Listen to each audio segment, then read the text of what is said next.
think What? 2 weeks ago, a week ago, that we'd get a point out of 2 games with the Red Bulls? No, not. To be not fair, at all.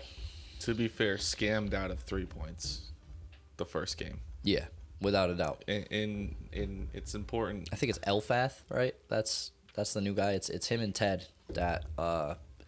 I mean, really, we at some point we got to start talking about their jobs and whether or not They get paid a lot of money to do to do what they do. bad things and then to immediately come out afterwards and say that they did bad things. When you say they get paid a lot of money to do bad things, I didn't look it up. Well, I was gonna say, do you think you mean like from the Red Bulls or From New Jersey? Like yeah, they have is that where you're going with that? incoming transfers from Yeah. randoms in New Jersey? I mean, it's possible. With master classes in failed refereeing like that, at some point you start asking questions, right? Yeah, I think there's a lot of harsh things that happened in that game that ended up costing us this game. Yeah.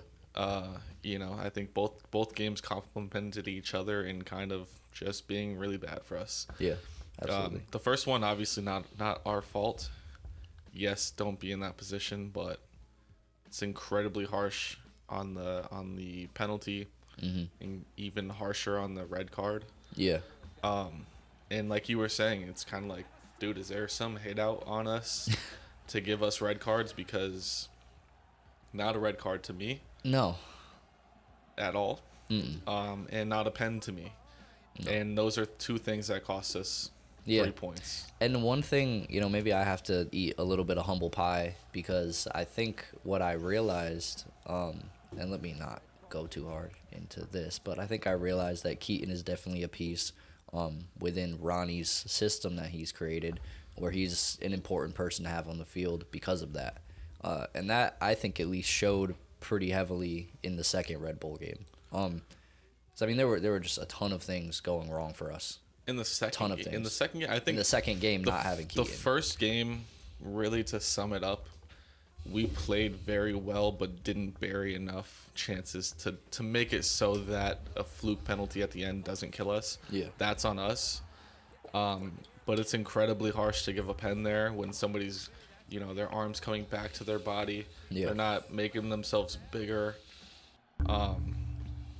It's just incredibly harsh, and especially at the end of the game. Yeah, I mean, you can't lose in a worse way. And that set the tone for this game. Yeah, it did. Because for that to end in that fashion with what was essentially the last kick of the game is heartbreaking, and it takes all of the hard work from that game and throws it away. Yeah. And then you have a short week to come back and try again. Yeah. Although I'm not sure that was... I think in reality, like, that's definitely 100% true, but I don't think that was, like, the feeling of, like, us anyways. Like, we were like, oh, easy. We get to go again in 3 days. We're going to take care of it. And I think everybody, including us, and including, when I say everybody, I mean all of the media, and including the players and Ronnie, because we heard them talk after the press conference, like, they kind of just shrugged off the fact that it's a short week. It's a second game against your rivals, immediately after you get, pretty much screwed out of 3 points. Not pretty much. I mean, you were exactly you were screwed out of 3 points. You lose two very important players for the game coming up, and I think everybody just sort of were blind to all those pieces, taking away from what happened on Saturday, just because we were passionate. Like, we were like, it doesn't matter that we don't have so and so, and it doesn't matter, what they come. We're just gonna come and be better. And unfortunately, we weren't. Not the case. And I guess I can eat my words like you just did. Sean had a game. Yeah. Sean kept that respectable because we should have been blown out in all reality. I mean, if we finish our chances, is it a different game? Yeah. But that's NYCFC. That's NYCFC. Yeah. We expect that, but we also expect to concede on the other side, and we didn't because of Sean, and so Sean deserves that's unlike what so much praise because he went insane. He had some insane saves to keep that game respectable. And I think with all of the different moments, it's a little bit too much to talk about every moment from each game. So like we can kind of talk about it generally, because so one thing that I saw Ronnie say in the post game of the Saturday, the second leg, was that it's not a pattern that we play bad, it's a pattern that we don't take 3 points home with us. And I think that is that's something that has to be unpacked, and it's also weird to me to say that after a game where we actually didn't take the 3 points home because we played bad. Yeah. Like, well, we although played, there have been times we played bad, and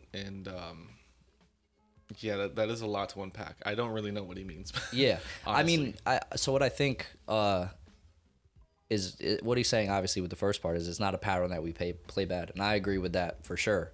For the most part, Maybe he's kind of alluding to the last refs game. things. You think too? He's like, it's a pattern that we don't take the 3 points home, even though we play good. Yeah, maybe. Yeah, maybe. And that's part of not finishing chances, because you could play good and just not finish chances. And but not then, come are you home. playing good though? That's a question too. I don't think you're playing well if you're not scoring the chances. If you create, this is why I kind of hate the way that analytics and stats of football are changing, because everyone wants to talk about expected goals, but I don't care if you create 20 chances and score none of them. You weren't expected anything. It's horrible. It's the worst. It's like, the why worst even keep way, track of it? Yeah, it's the worst way to track a game, because like a Manchester United can go to Southampton and create 20 chances and score none of them, and it doesn't matter. You lost at the end of the day. Yeah. And it's also the thing with the expected stuff too that's always kind of caught me up is like, how do you who is deciding like you expected a goal to be scored there? Like, you might, any human could expect something in a different way. You know what I mean? Or you think of like Man U going to some low table team, like, oh, I would expect them to go in and score 5. Yeah.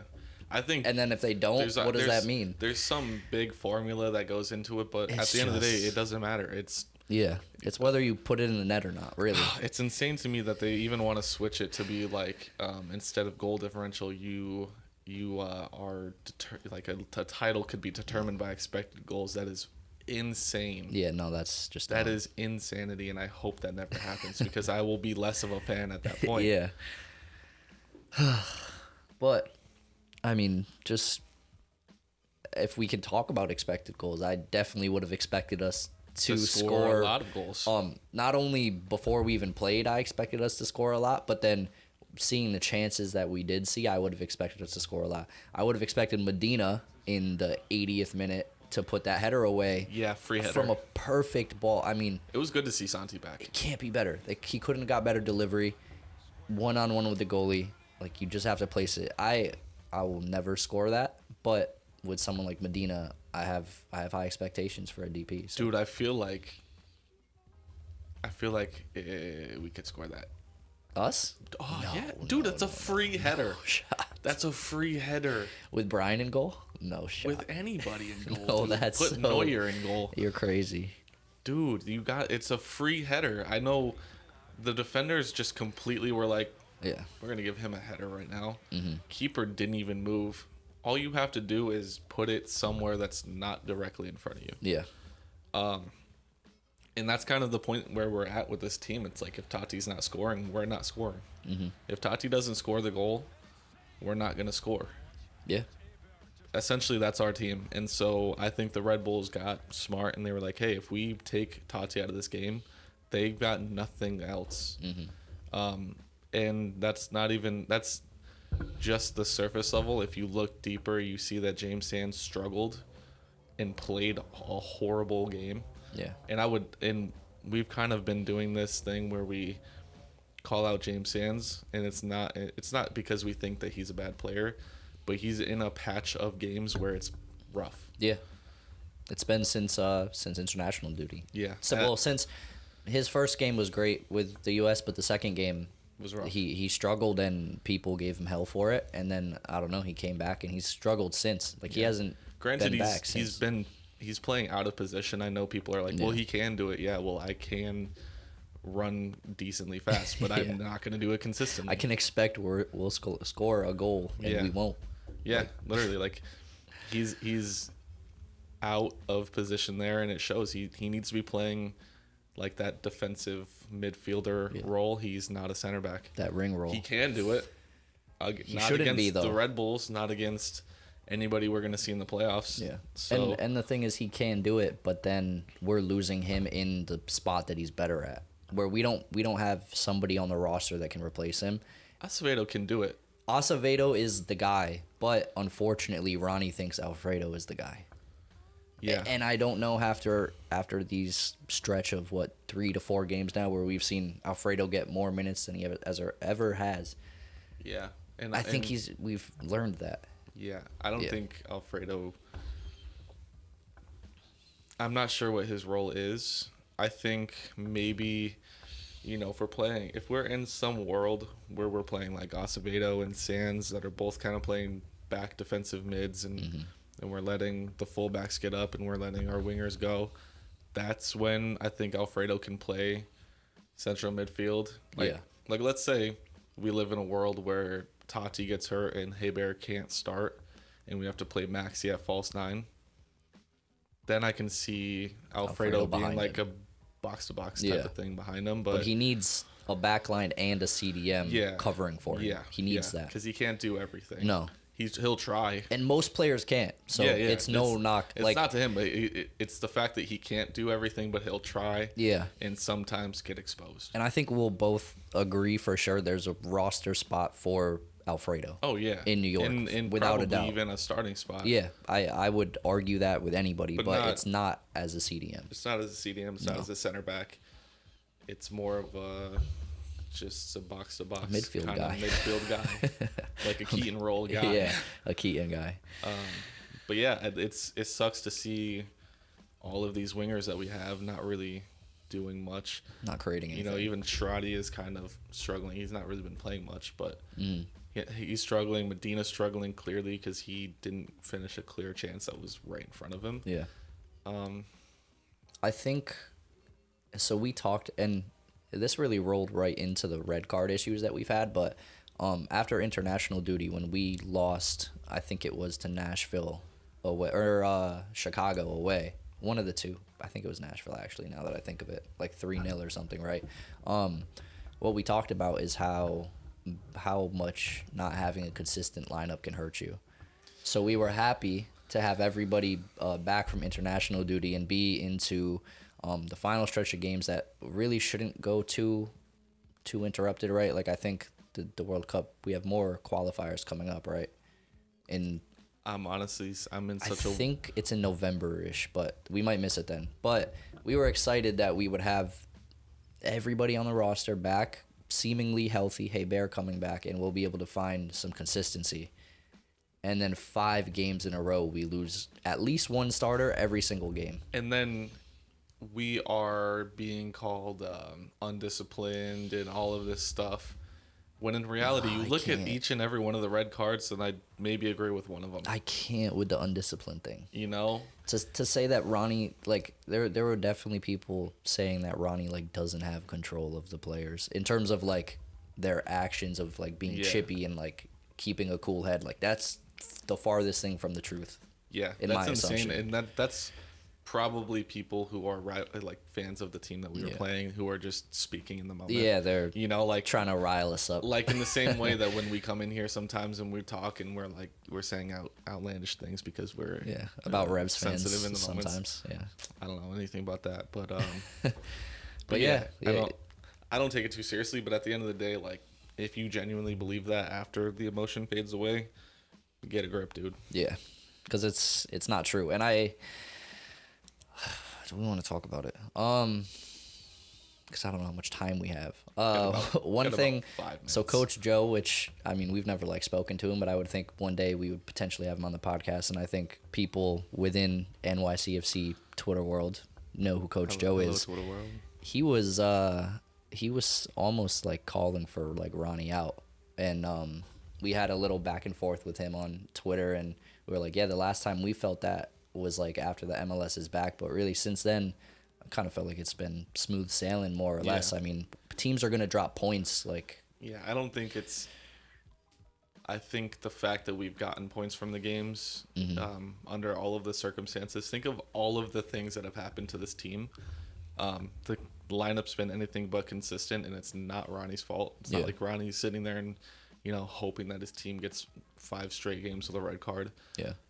Or, constant injuries and things like that. I don't think Ronnie wants that. Obviously, I'm not Ronnie out, and I would be the first person to be Ronnie out. Mm-hmm.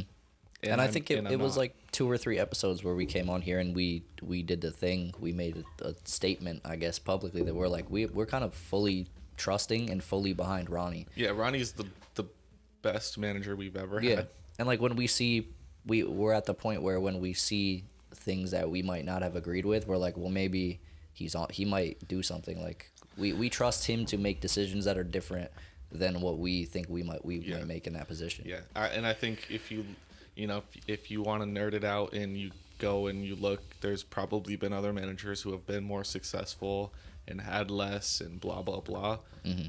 Ronnie, tactically, as a leader and everything, has been the best manager we've had. Yeah. We'd be dumb to get rid of him, especially when we're still fighting for a playoff spot. It doesn't matter if the Revs finish 60 points ahead of us. If we're in the playoffs and we beat them, they're out. They lose, we win. Yeah. Haha. Doesn't matter. And I think one thing to keep in mind, and I hope that I'm right when I'm saying this, but I think Ronnie, in terms of like accolades and experience when it comes to management, he's far ahead of anybody that we've ever had, or anybody that's available. Yeah, I mean by far. I kind of realized that even more so. Not that I didn't care about it beforehand, but I was listening to Ronnie talk to like Peter Rosenberg and Michael Kay and stuff, and they were talking about the Celtic rivalries and stuff like that. And when he used to have to manage that, and it's like, oh, that's like one of the biggest things in the world. Yeah, people will kill for that.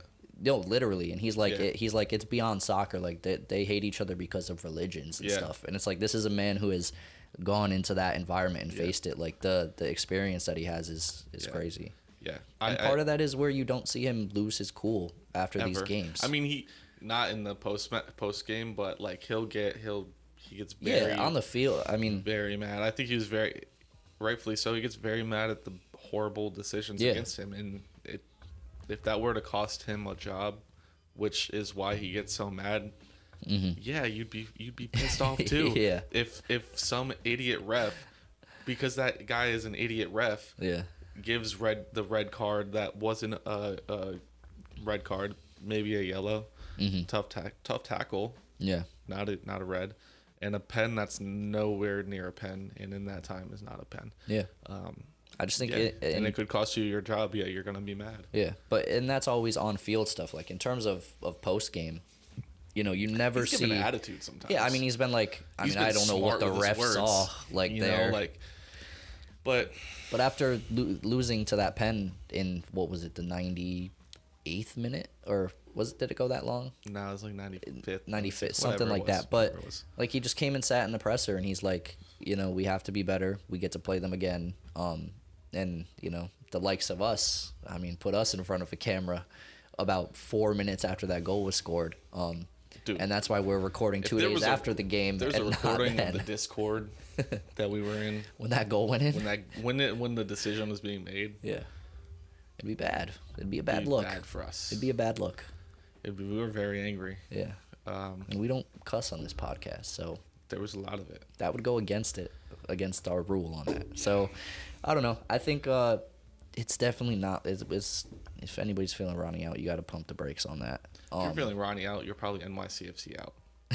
Okay, let's not. Because you just don't want us to be successful. Yeah. And you just want to be the guy that cries on Twitter. Yeah, and I think, any feelings like that should be, if there was even to start beginning like murmurs or rumors or things like that, we got to see what happens in the playoffs. Because what if he brings us to the championship? We literally are in a place possible to go all the way still. It doesn't matter if you are 1 or if you're 8. Yeah, it does not matter. It matters maybe with who you're playing.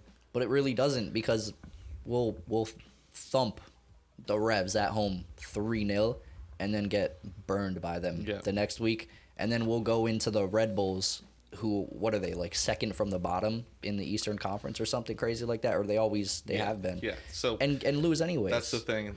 That's why It's the any given it's Sunday. honestly one thing that I dislike about the MLS is the fact that there's playoffs, but it helps us in this case. It doesn't matter if you're 8th or 1st. Yeah. You still have the same opportunity to go and win a chip. And so I'm sorry, I don't care. And then when I say that, like, we do not care. We do not care. But yeah, I forgot exactly what I said, but it's not a shot at any individual human being. Like, I need that to be known. I'm just saying in general.